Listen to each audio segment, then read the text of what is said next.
So, there's this big test called PISA that checks how good 15-year-old students are at math, reading, and science around the world. Jamaica took part for the first time and the results aren't great.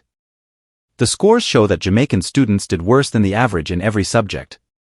Reading was the best with a score of 410, but math was the lowest at 377. Overall, Jamaica ended up with a score of 397, which puts them in the 60th place. To compare, the top countries like Singapore and Japan got scores in the 500s. Interestingly, the study found that not many Jamaican students did really well at level 5 or 6 or just okay at level 2 or higher in all three subjects compared to other countries. Even though Jamaica has similar economic situations to some countries that did better, Jamaican students still scored lower. Girls in Jamaica did better than boys in math and reading, which is opposite to what happens in some other countries. Oh, and about 31% of Jamaican students said they weren't happy with their lives, which is kinda sad. But here's the thing, not many Jamaican students took part in the survey, and that's not good according to the PISA rules.